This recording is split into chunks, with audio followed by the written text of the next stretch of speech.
ओडिशा सह धर्मेन्द्र को रही बड़ लिंक भारत मसला सहित जड़ित थे धर्मेन्द्र देवल।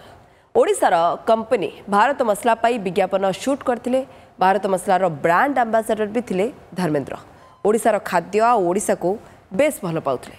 आम सहित जोड़ी होती भारत मसलार एमडी सुशांत पंडा। श्रीयुक्त पंडा आपको स्वागत। श्रीयुक्त पंडा अनेक बार जेतु भारत मसलार ब्रांड एम्बासाडर थे ही मैन धर्मेन्द्र तांको आपण भेटी थे कथा होइतिबे शूटिंग सेट रे देखिथिबे एवं कहा जाए जे धर्मेन्द्र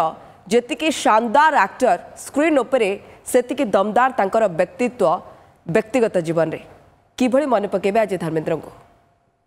निश्चित भाव में सर्वप्रथम आम जो चाहिए जे आम गोटे आर्ट मेकिंग कर गोटे बॉलीवुड स्टार सहित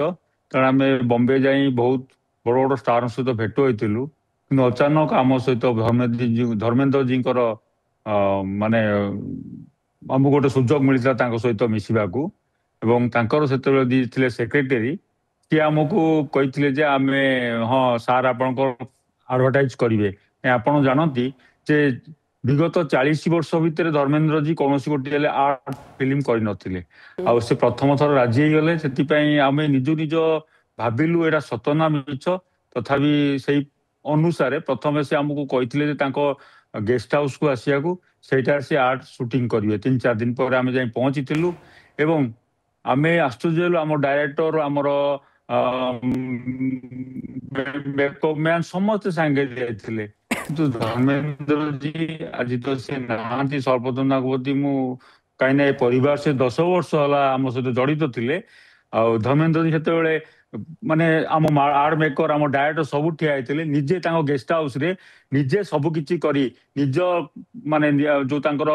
ड्रेस थिला निजे भी से पिंधि सुंदर बार आम आर्ट मेकिंग करते एत सरल लोक मुझे देखी आश्चर्य होती जे